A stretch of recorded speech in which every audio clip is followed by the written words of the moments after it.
Welcome to the Westport Library. Today's program will begin momentarily. Supported by Verso Studios, created locally and shared with the world.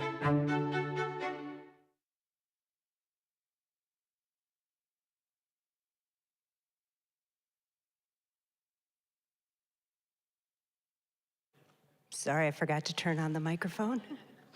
Good evening, everyone. Thank you so much for coming out on this dark, cold evening. I'm sure we all remember where we were on September 11th, 2001, and how our lives were greatly changed that day. As the Twin Towers fell, lives were lost, and many were able to survive through willpower and courage. This evening, we will hear about the horrors of that day from Tom Canavan, who was among one of the 19 people trapped beneath the rubble under the collapse of the South Tower. With him are his supporters and interviewers, Andrew Colabella and Christie Seyglinski, and they will share his story of perseverance.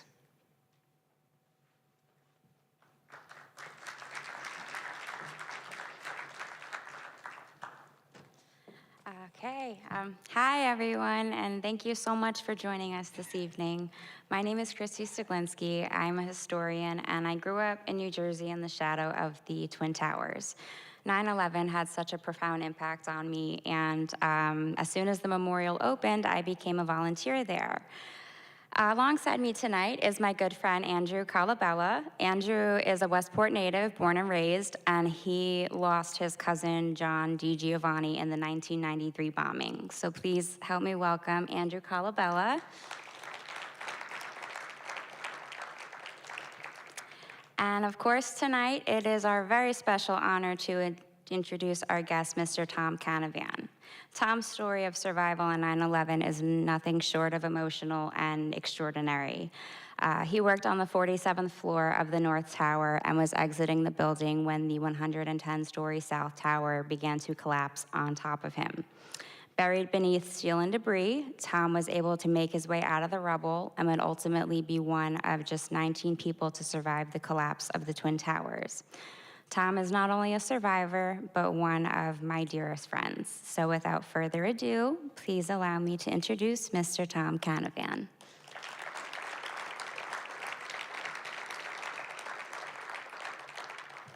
So before we start the event, I'm gonna just walk us through a couple questions with Tom. He's gonna recount that day, his experiences from that Tuesday morning, and then we're gonna open the floor to a Q&A. So you ready, Tom? I guess so, yeah. All right. Is this on? Yes, perfect. Okay.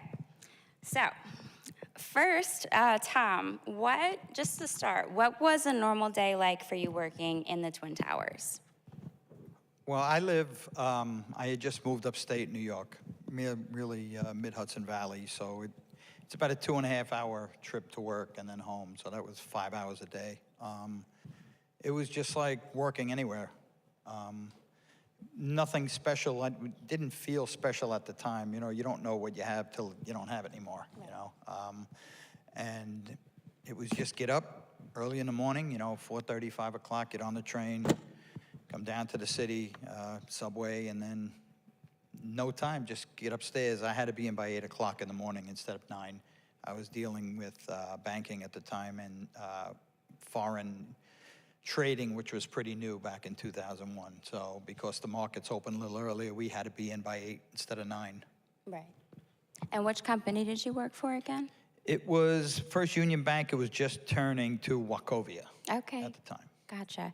So now on that Tuesday morning on 9/11, can you walk us through from 8:46 a.m. on when the first plane hit your building?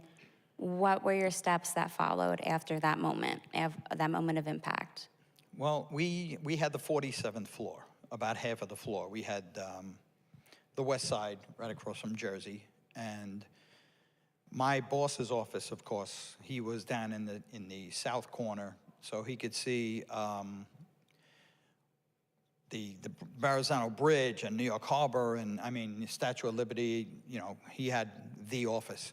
So because our home office was in Charlotte, North Carolina, We were in his office at the time that the plane hit, so it was the furthest I could be. The plane that hit my building hit on the north side of the building, so I was in the southwest corner at the time. Right. We immediately jumped up, and the building actually rocked, where we stood up and we went from side to side 3 times, and then the building righted itself. And I could see a lot of debris falling on the south side of the building. And my thought was right away, gas explosion. Then I seen metal and things falling. Then I thought it was a news helicopter at first. Okay. And then it was like maybe a small plane. I mean, nobody is thinking of an airliner, you know, hitting your building on a beautiful day like that.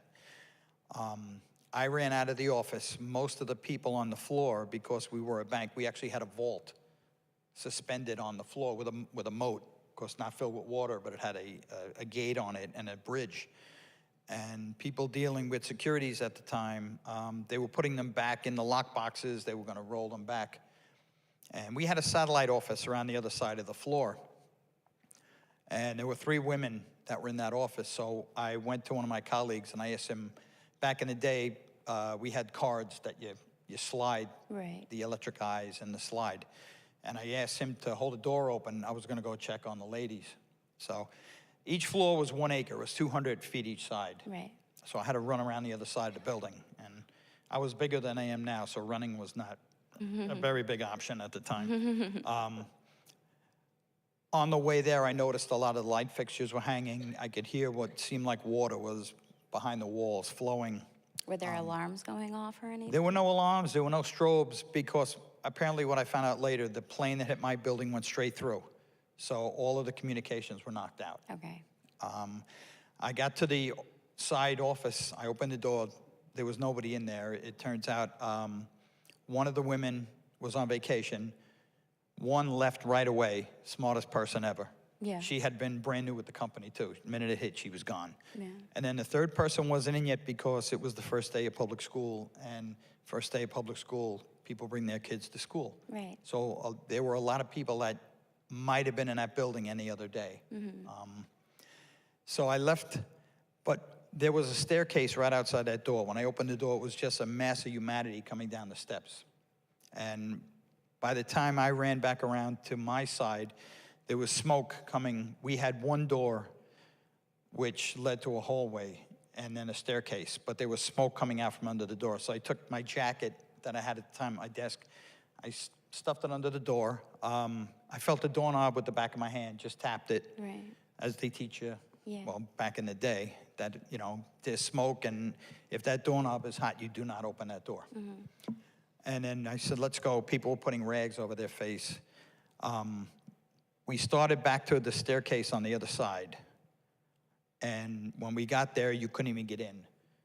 So one of the things that I was lucky enough to do was I was a part-time commercial mover. I had done a lot of work in the trade center.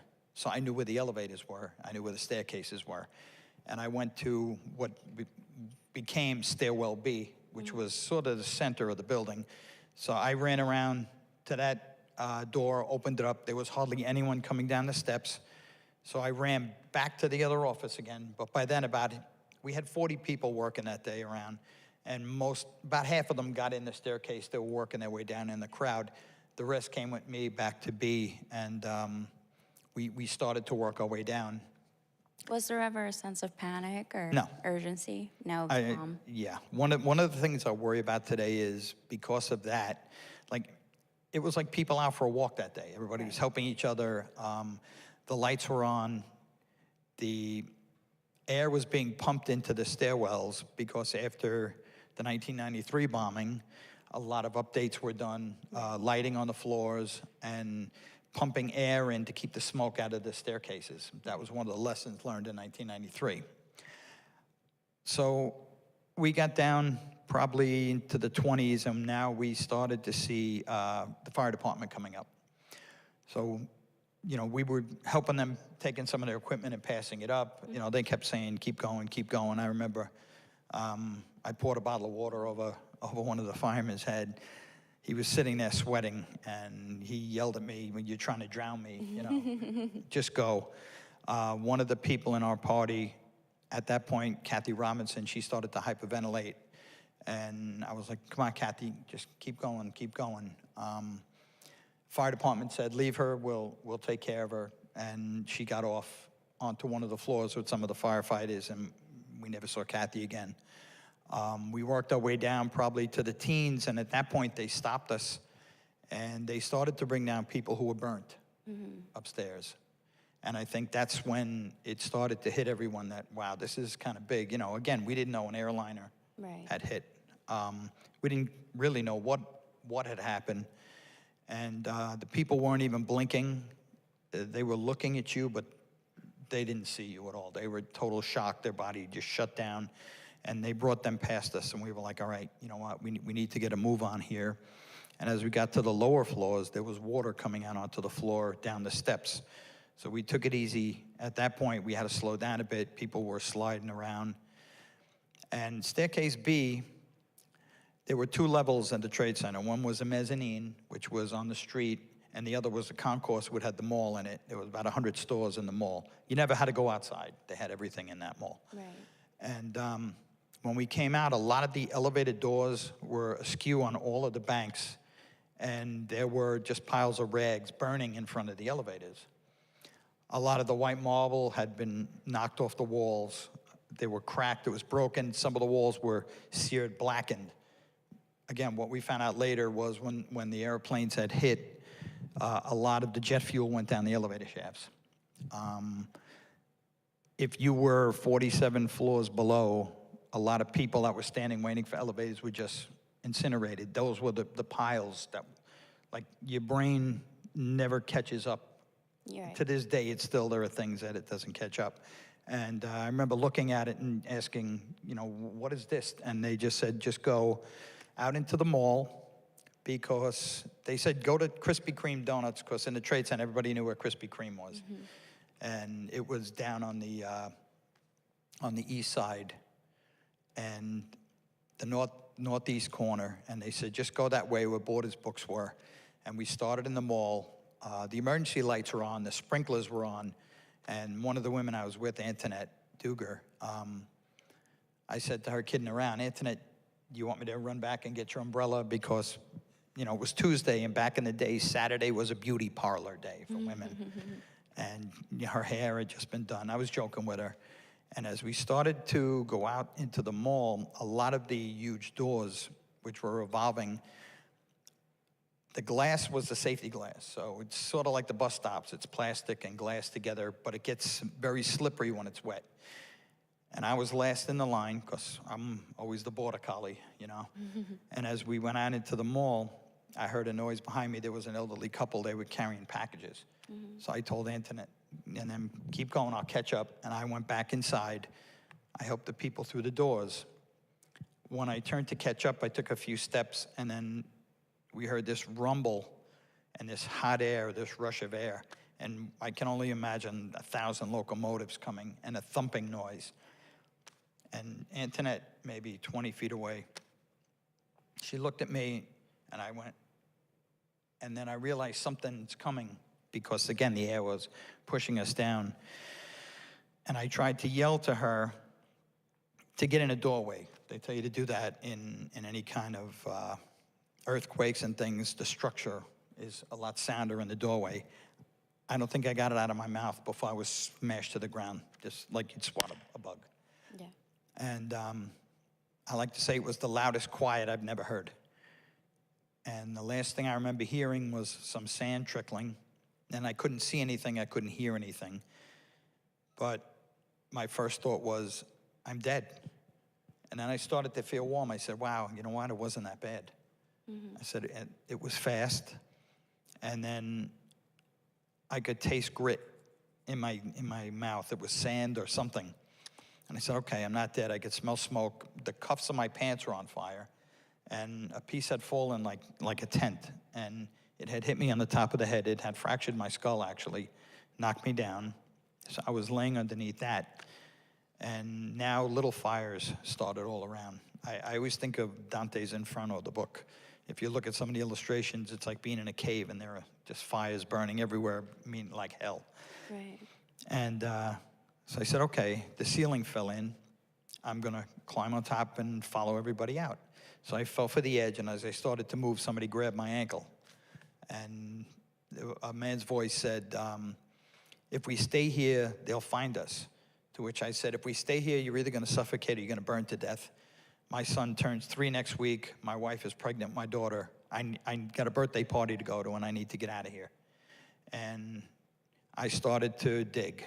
We couldn't even get on our knees. It was that compact. And he followed behind me.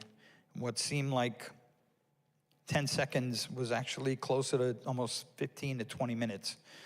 We dug up 40 feet, 4 floors up, about 70 feet on a diagonal, came out near the center of the plaza. And I could see a little peephole. I stuck my arm through and I could feel air. And I said, somehow we're in the street. Again, your brain doesn't know what's going on. And I couldn't fit through the rebar. Like I said, I was bigger than I am now. So I said, at this point I could see him. I said, I'll push you through, see if you can move some stuff. I pushed him through, and then I didn't see anything. I stuck my head out, and I seen him, he was walking away. But I noticed he didn't have shoes. Somewhere he lost his shoes. And I was going, yo, and he's going, come on. And I was like, I can't get out. I can't fit through the rebar. And then a whole bunch of stuff fell.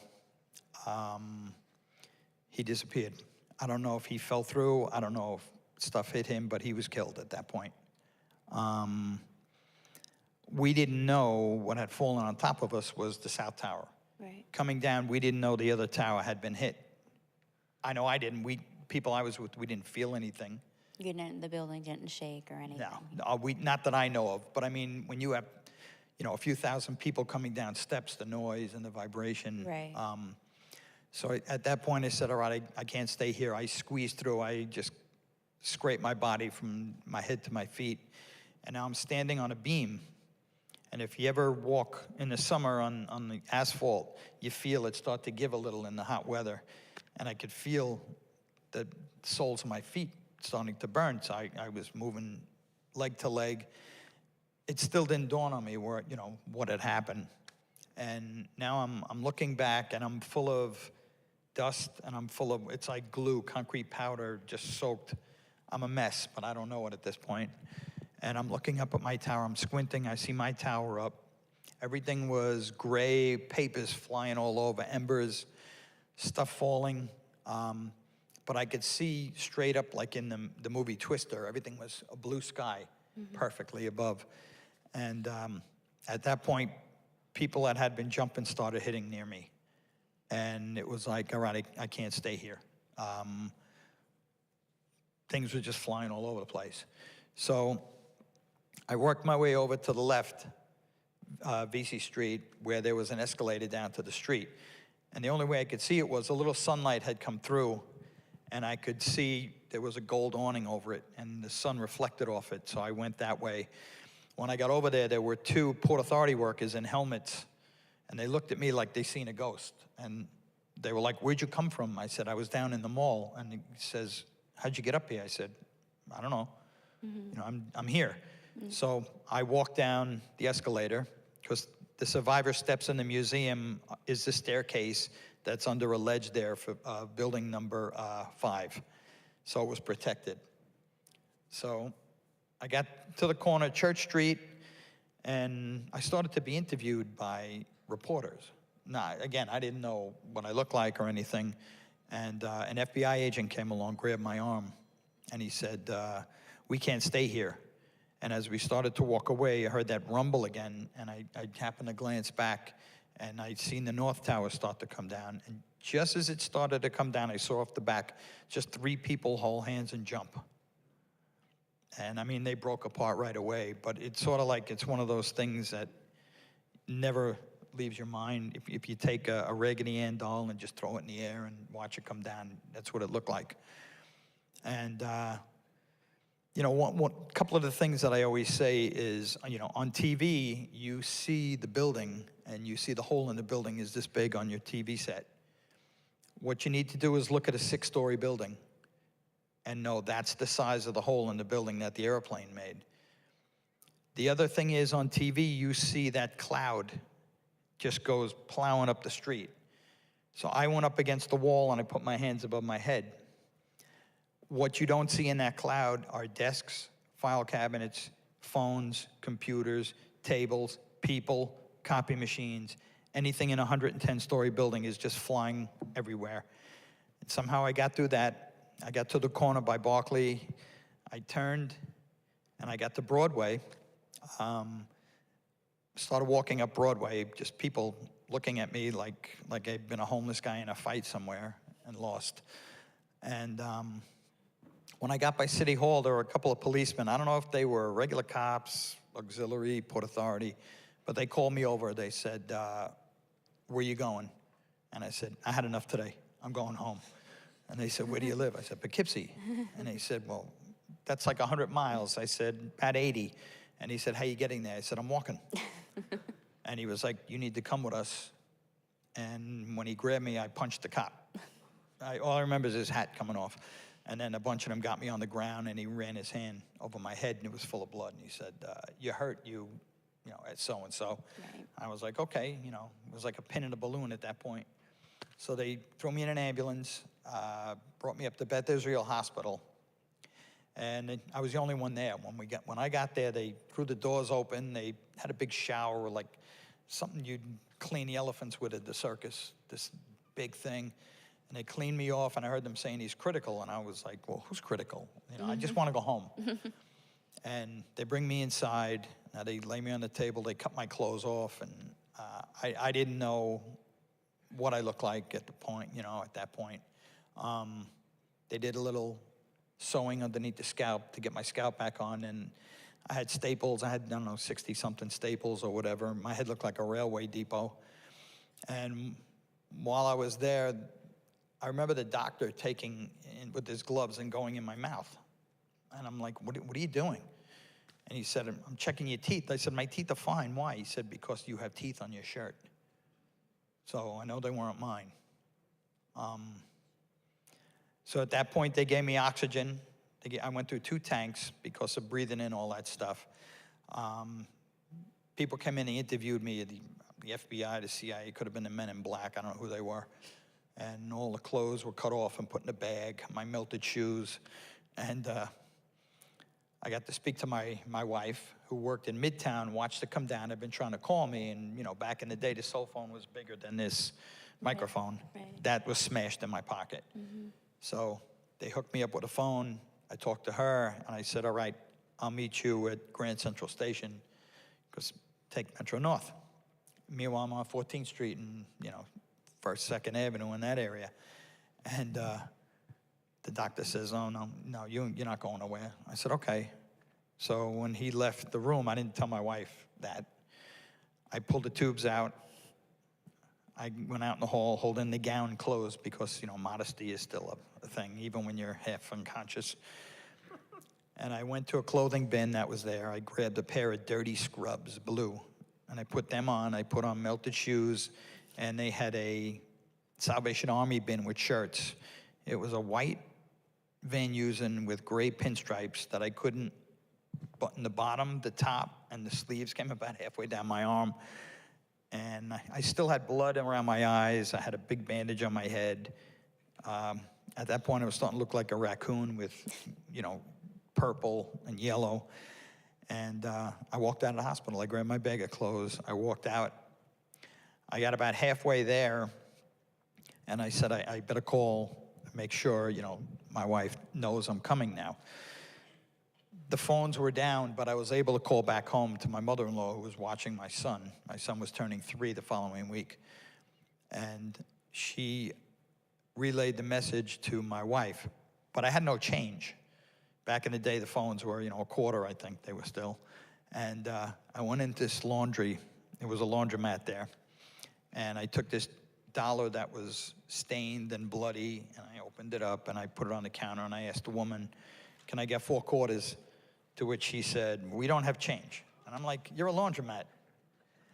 I said, you don't want to give me change? I'm sure, you know, she looking at the shape of me. Again, I still didn't know what I looked like at that point. And I said, all right, listen, I'm going to go outside and break all your windows. And if the cops even bother to come today, maybe I'll get a ride to where I want to go. So she just threw a handful of change up, and I picked 4 quarters out. And I called upstate, told my mother-in-law, tell my wife, Kim, I'll meet her at the clock in Grand Central, like in Madagascar, you know, all the animals meet there. And went to Grand Central, met my wife there. All I remember is people taking pictures of me walking in the street. I actually got home a little earlier that night than I would on a regular night from work. Mm-hmm. First train out. Friends who I'd seen every day, they were looking at me. It was like nobody knew what to say at that point. Right. But I was able to go home that day. And, you know, unlike a lot of people, I do what I do now because I get to be the voice of almost 3,000 people that can't tell you what happened that day. Of course, I don't know about, you know, Pennsylvania and the Pentagon and a lot of the other stories, but I know enough from family members that I've asked over the years. The reason I do this is not me here. This is not for me. This is so you guys know what people went through, what that day was like. Forget the conspiracy theories and all the other crap that's out there. 2 planes hit 2 buildings. A lot of people were murdered that day. I get to be the voice of them. And I speak to family members because it ended up, I worked for the 9/11 Museum Memorial. I was in charge of the pools and the grounds, if any of you have been there, keeping them pristine because it's still a graveyard there. 1,100 people still never found. Not as many as there were a few years ago with the DNA technology, and the medical examiner works every day there. But I've learned that 1 million people can come through there a year. But if one person remembers something personal, because when you make something personal for someone, they tend not to forget it. So I try to make it personal to them. So they'll remember, and wherever they go, they come back. Or they'll go home and say, oh, I met this guy, and he told me this. Just so there's still a voice out there for people. You know, one of the sections in the museum is the memorial exhibit, where there are pictures of everyone up there, including 1993. And there's a few foreign nationals that we don't have a picture there, but it's about 98% complete. And I always tell everybody, try to remember one face. When I bring people through, even to this day, I'll point people out. And I'll say, this is the person I was with, or this is a person who was charge of security at Cantor Fitzgerald. I know the family. And I get to, I don't want to say enlighten people, but I get to educate people on seeing just the face. Mm-hmm. And I always tell them that, you know, if you notice something about the pictures they have in common, just about all of them. And sometimes people get it, sometimes they don't. It's that people are smiling in the picture. So I always tell the people, listen, you could be as sad as you want here. We have tissues, you know, let it all out. But when you go outside and you're in the sunlight, you take a deep breath. When somebody takes your picture, you smile. Because the way you want to be remembered is not your name on a stone or a piece of wood. You want someone to open up a book and see you playing soccer, dancing at your daughter or son's wedding, running a marathon, doing what you loved in life. That's the way you want to be remembered. And until you come to the museum, everyone knows how the people died on 9/11. You've seen it on TV, you've read books, but until you come to the museum, that's when you see how people lived. And on the main, it's better to remember it for how you live than how you die. So that's why I do what I do here. And I just want to make a second point that I woke up that morning and I went to work, one of 1 billion people in the world that just got up and went to work. And at the end of the day, I went home as one of 19 people on the planet to experience something. And I got the surprise of my life tonight because another one of those people is sitting right here. Mickey Cross, lieutenant in the fire department. So you have 2 people here, 2 of 19 out of billions. And I don't know what to say, you know, after that. But I'm delighted that I could tell people what happened to me. And I'm hoping you guys have questions, because I'm interested after 23 and a half years almost on why people are so fixed on it, whether they've lost loved ones or it's just a focal point in their life. Maybe they were doing something, because everyone wants to tell me what they were doing that day, which is fine. You know, my story's all over the internet. I want to hear other people's stories also. So thank you for coming out tonight. I'm going to let Andrew speak, or Christie carry on whatever they need to do. Well, Tom, Thank you. I just thank you for sharing. Thank you, Tom. Thank you for sharing all that with us, Tom. I feel so blessed to be able to call you one of my greatest friends, and the surprise of having Mickey here tonight as well, too. That's just so amazing to have 2 of 19 here. So thank you, everyone. And we're now going to open the floor to Q&A. So if you have any questions, you can stand right there. You can line up and ask Tom any questions you'd like. Nothing is off the table. You can ask anything you want. I always tell people you ask anything you want. Great. We do ask if you have any questions for Tom to come over to this microphone so that everybody in the room can hear.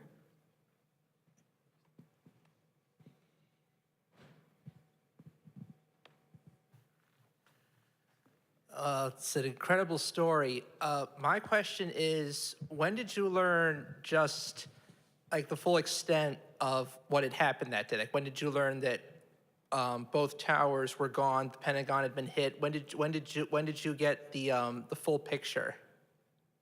When I was in the hospital, it's funny because there was a recall of doctors, and it reminded me of the movie MASH, because there was a doctor in a Hawaiian shirt, a plastic surgeon actually sewing under my scalp. It had been like a flap, and I had the fracture in the front.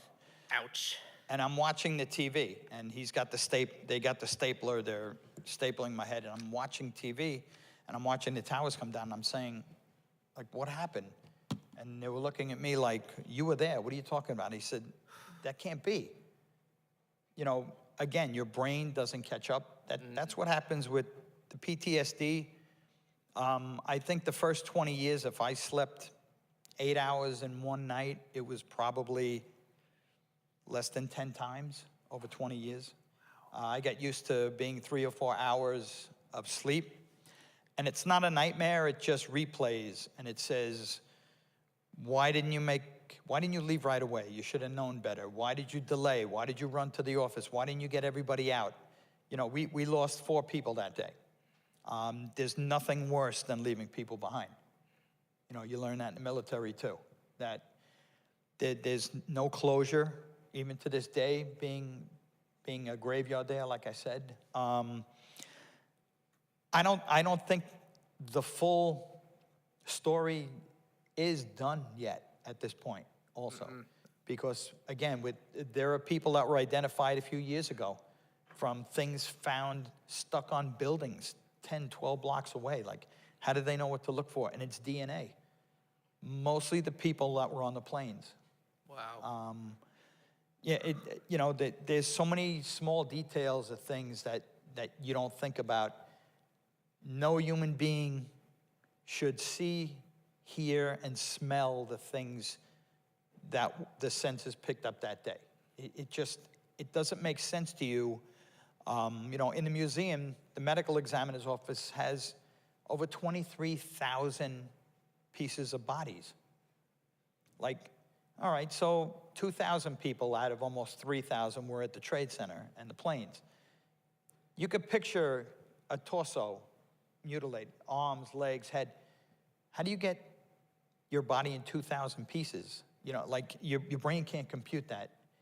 Each fingernail, is it a finger? Is it you know what I mean? Like, so many things that happen that you have no idea what can happen at the time.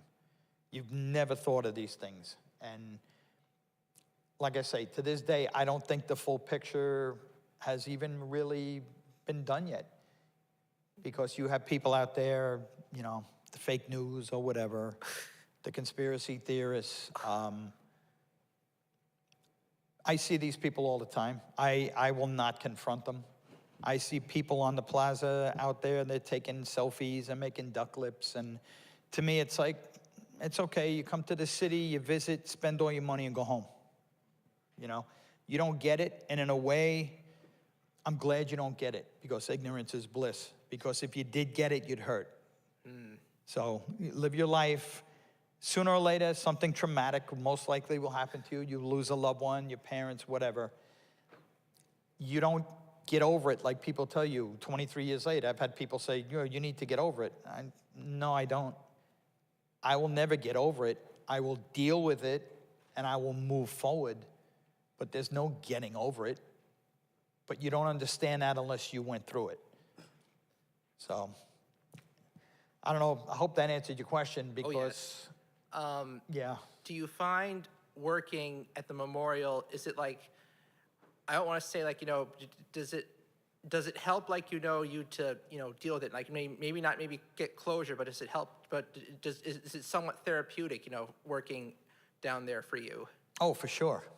I mean, I've done documentaries. The 20th anniversary, there was one. If anybody wants to watch a really good one, it's called One Day in America. Oh, yeah, I've heard of that one. Yeah, it was done, National Geographic did it. If you didn't have pictures or video or anything, and you weren't vetted to be there, you didn't make the cut. There's no narration, there's no politicians. It's the people that were there just speaking. And again, if I can make something personal and get it across, this is what happened here, it makes all the difference in the world. Like, maybe none of you will remember tonight, maybe one of you will. That's good enough for me. You can pass that on to someone, or maybe you've never been down to the memorial. But in that documentary, it sort of ends with me working there and saying, I want to keep this place pristine. I want the families to be proud to come here who don't have a loved one that they couldn't bury somewhere, and go to that, the graveyard or the grave and say, again, this is where they died, this is where they're buried. No, they were lost here, but we didn't forget them here. Everything I do was not for money working there. It's a great thing to pay your bills and stuff, but it was more of a calling for me, being so personal. It was important to me to always give the right appearance there, keep it clean. I want to be proud of that. I want the people to be proud and thankful that we have somewhere to go, or at least there's some modicum of respect. And it made me feel better learning about other people, because it's tough to say to a woman, you look her in the eye and she says, my husband was killed here, or my son was killed here, my daughter. And I have to say, well, I survived, I'm still here. So for a while, I shied away from that, until one fireman's wife smacked me in the back of the head, literally, and said, no, you need to tell the story to keep our people alive. They're only going to live now on in their memory now. So, and they would tell me the story of their loved one. And I relay that story to other people. And hopefully it makes an impact somewhere. Yes, thank you. Thank you for your question. How are you? Thank you for coming. A dear friend of mine was killed, Captain William F. Burke, Jr., Engine 21. He was on the 27th floor of the North Tower, and he stayed with a paraplegic in a wheelchair, and they never got down. My question to you, and a recommendation, don't tell people you're representing 3,000 people now, because it's probably closer to 15,000 with all the ailments and people dying from all the 9/11 illnesses. And that's my question to you two fellas. Are you experiencing, and I hope not, any illnesses at this point in time? My lungs are about 75 to 80%. I picked up a cancer 2 years ago, attributed to September 11th. It's a skin cancer. It's treatable but not curable. So as long as I take care of it, they cut and they stitch and they freeze and they get the melon baller out when it bothers me. So, I do what I have to do for as long as I can do it. You are correct in the amount of people. There are more people that have died since 9/11 than on 9/11. We lost a few more last week, in fact. And it's a tough thing to bring that to the point, though, because you don't want to offend people. A lot of people who are sick don't want it to be known. I mean, I was never proud of surviving until I saw the documentary on the 20th anniversary. For the first time, I was proud that I felt I was doing something. We're all sick, you know. Everybody has some degree of GERD or just in general, I don't want to say scars that don't show, mental, you know, it's hard to go through that. I would ask, you know, Andrew, being bereaved family member, it's a whole nother situation with that. You know, it doesn't, you don't want to put different compartments into people, you know, who's injured here, who was killed here, who's a family member, who's a first responder. You want to have it just, you're a human being. Everyone's a human being involved in it, you know. But you're right, though. A lot of people have passed away since, and it's just a drop in the bucket.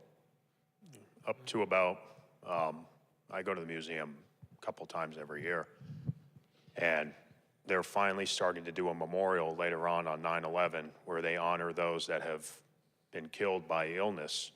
And it's up to, last I heard, it was 5,068, and it's still growing with first responders especially. I read names every year, and the reason why I do it is because I want to carry on, like, you know, my dad and what my mom went through. It's tough, you know, it is, because you hear everyone's story. Every year I read names with someone, and the one woman that I met, she lost her husband in 9/11, and to this day she hasn't found him. And I told her that I lost my cousin in '93. He was blown up. He was in the parking garage, and he had forgotten something upstairs, which I inherited because I forget everything. And I'm constantly going up and down stairs like 3 or 4 times before I leave or go anywhere, which is why I was kind of late here. So that's a family trait that I inherited. And he got blown up. He was on B2 parking garage, and he fell into the hole. He survived, but she said, "You're lucky." I said, "How so?" She goes, "You got to bring him home." That still hits me to this day. It's, you know, but why I do it too is the same thing as Tom. It is very therapeutic, and the story goes on because every year I go down, I run into people, and I hear their stories, and I see their names, and I hear their personality and who they were. And Mickey being here tonight, I did not expect that. It's every time you go to 9/11, and you keep going and going, you become addicted, because every time you go, it's a miracle. Who you meet, who you come across, and it's just someone standing there and they're observing their loved one. So if you haven't been, you have to. So. Wow. Just don't mention my name. Thank you. Thank you very much. First of all, I want to say I'm sorry for your loss, Andrew. That's a lot. And Mickey responded in the '93 bombing as well. But Tom, I wanted us to come to this tonight because I don't know if you've heard this, but I have such a distinct memory of you telling me your story when we very first met decades ago. And I was in awe hearing it and just like shocked. And I want to say, I think you were volunteering at Tribute, and I know we met not long after the 11th. And I just want to say thank you, because your kindness to Mickey and I made a mark on me. It's why I got us here tonight. And that is a tremendous gift, I think, to have, to share yourself like that with people. And I distinctly remember that. And the other thing, you are hugely helped me tonight personally, because all these years I wondered what was coming flying through the sky in the dust cloud that I was personally in. And I knew I saw something, but I didn't believe, like I thought it was my brain's way of trying to protect me and wake me up and say, get out of this area. And I heard other pedestrian mention it one time, but it took me like 15 plus years to realize that that was actually true. I saw that yes, it really did happen. And it's a very odd experience to like realize how much danger that you could have been in and just kept going. And one thing I realize about like yourself, Mickey, the three of you up on that stage, you all keep going. And that to me is the biggest gift. It gives me hope and aspiration and empowerment. And I hope you celebrate that. And that's all. Thank you. Thanks. Honestly, you have to keep going because the alternative is not good. So, you know, but thank you, Christine. Again, your brain, I'm glad I can help you if I did. I'm sure you've heard, you know, Mickey, pieces as big as refrigerators coming down. So. I'm curious what it's been like for your kids growing up young and then having their father, you know, being the survivor and telling your story. What's it been like for them? Well, my son, like I was saying, my son turned 3 on the 17th of September. So any time we drove past any kind of burnt out building or a shack, he'd look at it and say, Daddy's building, Daddy's building. You know, so he never really got it. When he got a little older, I brought him down to the family room, which used to overlook the Trade Center when it was the pit. It went from the pile to the pit. And you could look in and watch the work. And he just stood sort of by the window, and the room was full of tributes. Only the family members were allowed in there. I still don't know why I was allowed in, because survivors are not family members. I was not allowed to even go to the anniversaries until about the 5th one when someone brought me in. You were not invited in if you weren't a family member. And then once I worked for the memorial, I get to be in there all the time. But so my son has some idea of what happened. He's been down there a few times. He's 27 now. And he once asked me years ago, are we famous? I said, no, maybe a little infamous, but no, we're not famous, you know. My daughter, that's a whole nother story. Never.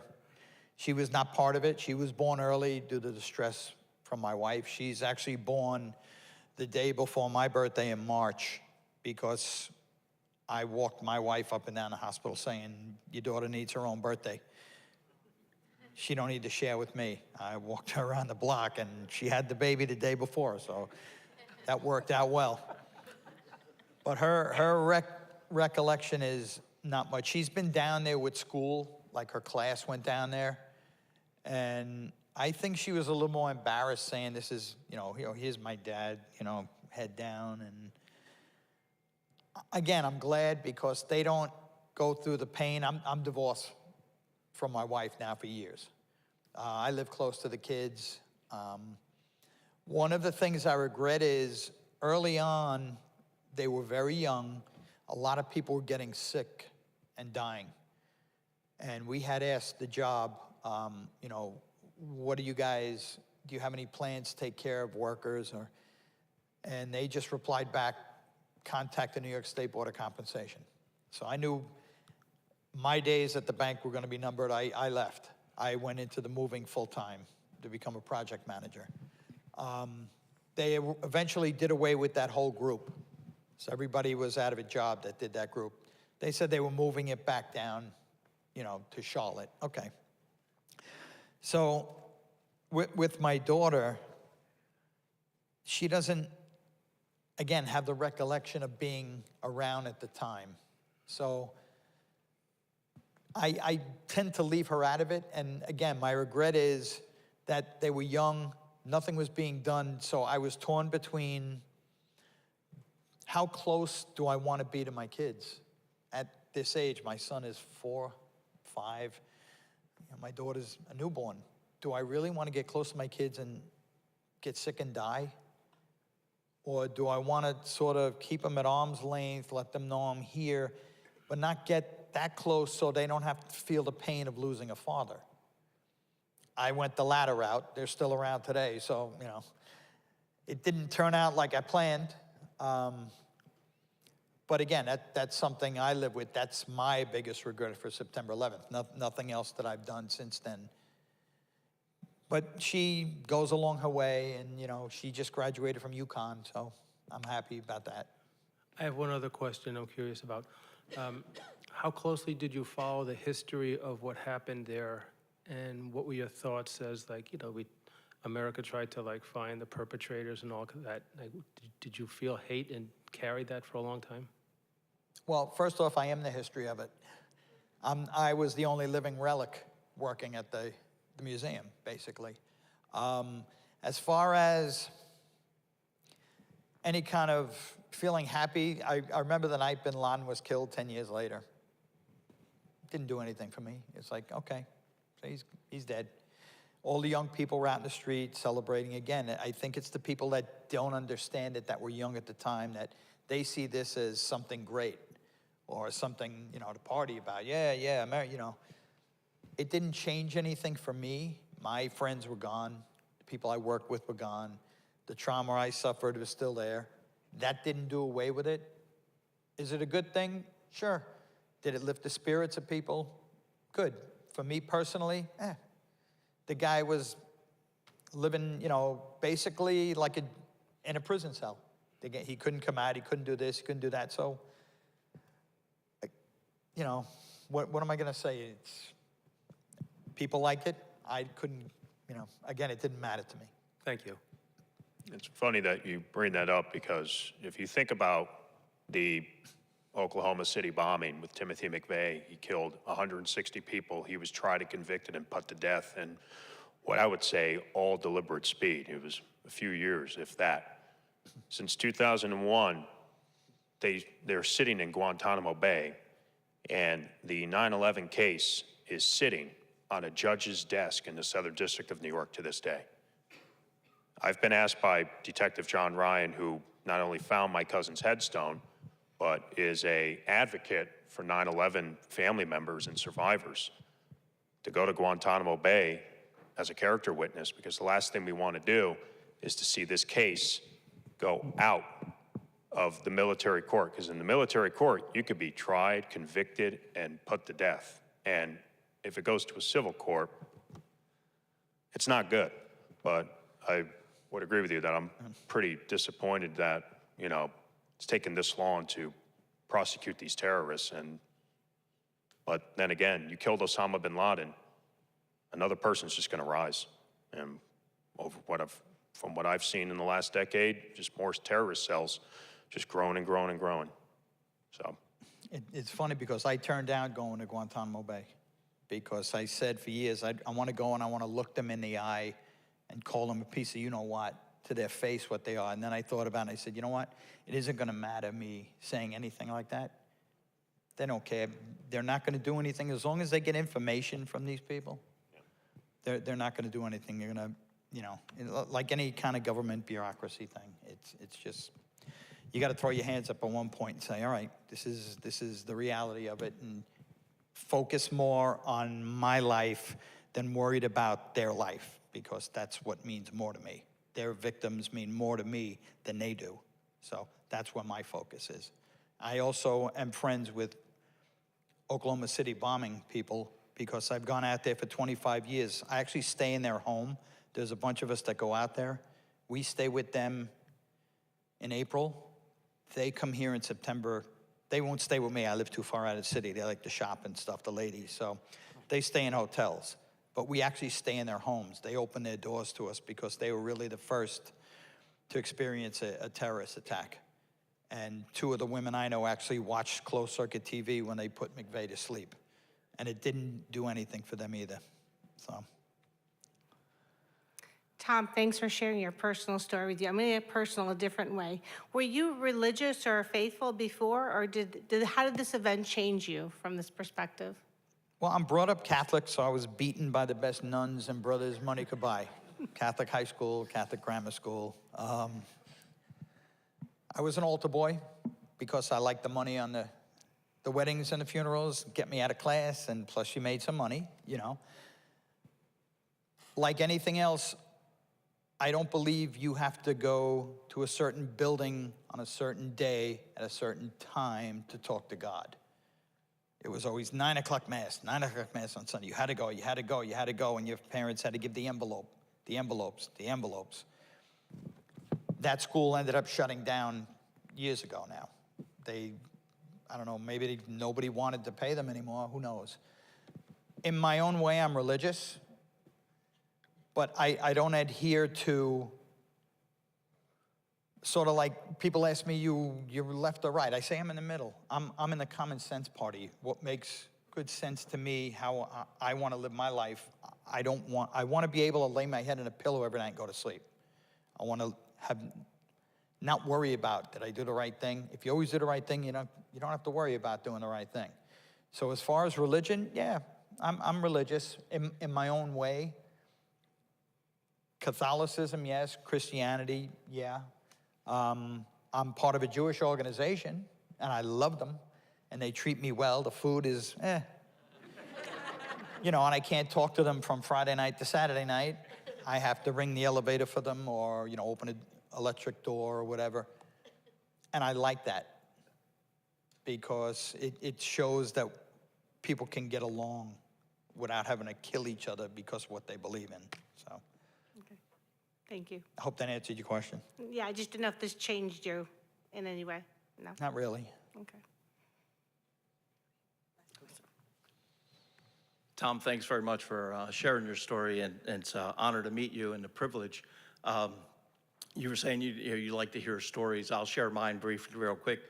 I said earlier when we met that when we were watching it, I traveled to New York on the 18th to see if it really happened, because probably 99.9% of our country and our citizens on September 11th was watching TV, and it looked like a movie. And when I was coming over the Verrazano Bridge on the 18th, sun was coming up, and you could see the mushroom cloud coming up from the pile. And as going over the Brooklyn Bridge, it was 8:46, and there was a moment of silence.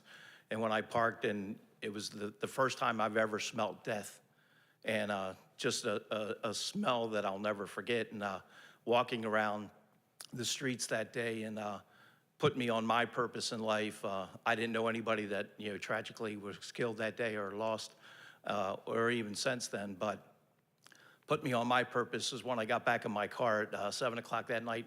I looked down and my shoes were covered with dust. And when I was driving back to Baltimore, I realized that it just wasn't street dust or dirt. It was the incinerated hearts and souls of those that were lost a week earlier. And that put me on a path to create what we call America's 9/11 Living Classroom, to share the stories like you're sharing tonight, because there's so many untold stories. And looking in the crowd tonight, you know, you look at the faces, we are the population that witnessed 9/11. There are over 75 million Americans today that are too young or weren't even born to remember 9/11. And it's us still up to share those stories, to tell that, to teach the next generation and the further generation. So thank you again for sharing your story, and you know, I appreciate that, and opening up and being able to share other stories as well too. Thank you very much.